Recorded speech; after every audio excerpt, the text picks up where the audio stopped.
Bienvenidos a La Hora en Contexto, les saluda Joel Maldonado.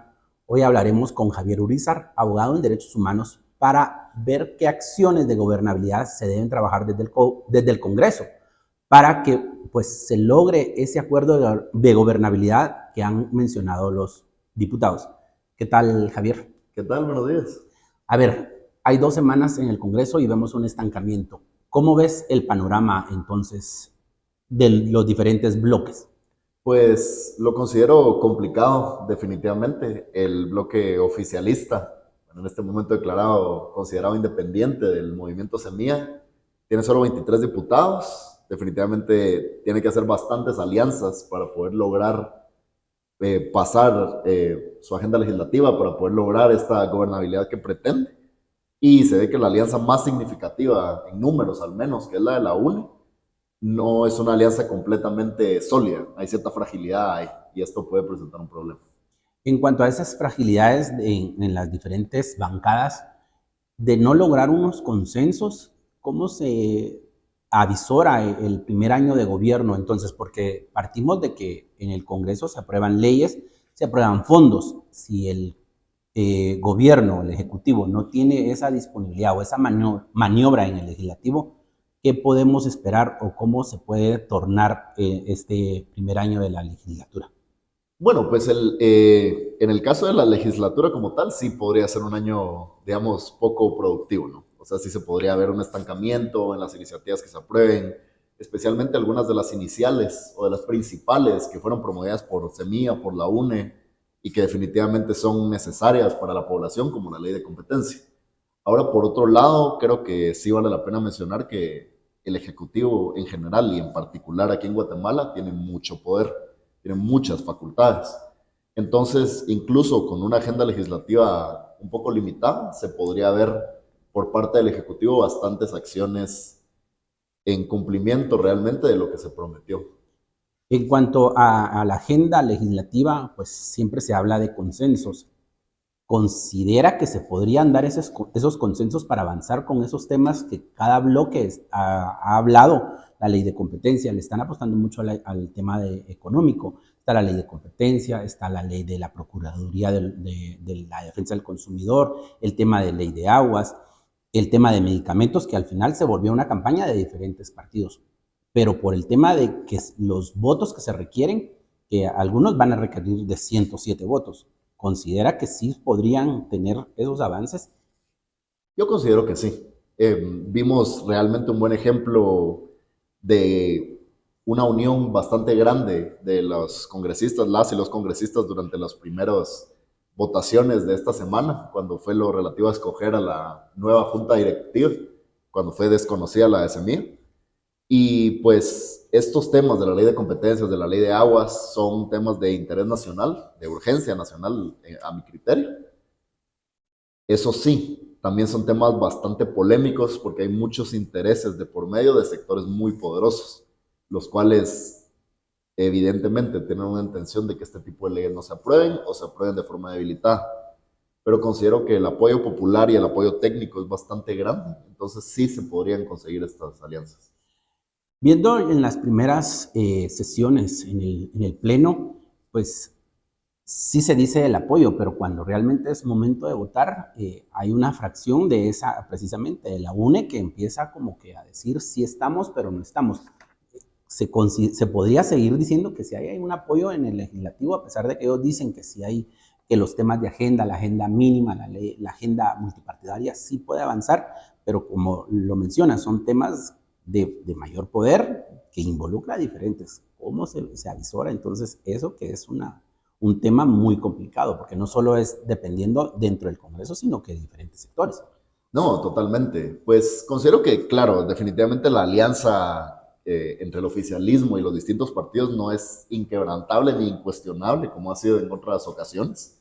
Es bastante general en el sentido de que no está totalmente vinculada a manera que no se va a romper, pero pareciera ser que al menos en estos temas de la ley de competencias hay una unión bastante clara en ideas. Ahora, solo con la UNE y solo con Semilla no se logra pasar esa ley.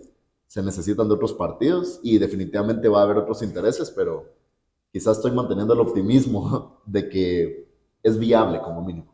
En cuanto a derechos humanos o respeto a la libertad de expresión y todo, ¿cómo se puede ver desde el Congreso esa lectura? Pues hay un cambio en sí, una apertura por diferentes diputados, contrario a la legislatura anterior. ¿Cómo lo ven en ese tema ustedes también, de que antes escribir algo en redes sociales era ya una amenaza? ¿Cómo lo ven ustedes en ese tema? Pues no, totalmente pareciera ser que hay una mejoría. Justo anoche anunció el presidente que presentó una desestimación de una denuncia del gobierno anterior en contra de distintos usuarios de redes sociales, de Twitter. O sea, desde ese momento ya, desde la presidencia se está intentando criminalizar a las personas, criminalizar la libertad de expresión.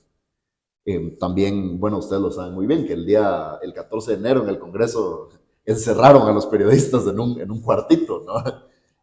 Parece que ya esta apertura está mejorando. Esperemos que así continúe. Hay mucho que hacer todavía.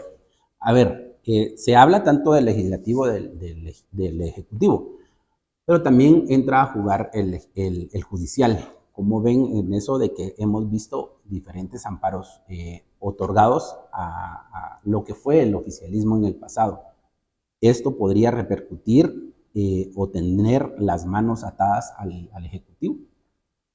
Considero que sí, es posible que al menos en este momento la acción más preocupante o la resolución más preocupante fue mediante la cual la Corte, la CC, ordenó repetir las elecciones de la Junta Directiva, donde, sin entrar mucho en detalle, esencialmente le da facultades a la orden de suspensión del juez penal, le da una facultad enorme por sobre no solo las decisiones del Tribunal Superior Electoral, sino también las propias decisiones del Pleno del Congreso.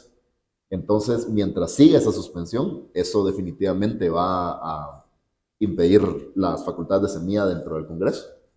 Y pues en este momento al menos el presupuesto de 2023 es el que está vigente, pero ese amparo no se ha resuelto en definitivo. Entonces por ahí también hay otro riesgo.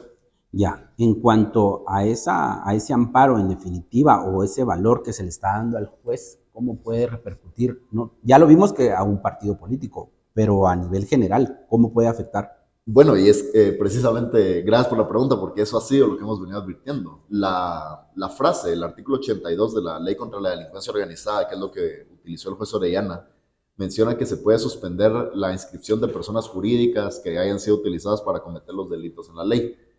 Así, simple, de personas jurídicas, de cualquier persona jurídica. Podría ser una sociedad, podría ser una universidad, podrían ser otros partidos políticos, cámaras empresariales.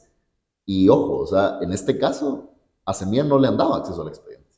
La suspensión se decretó como medida precautoria.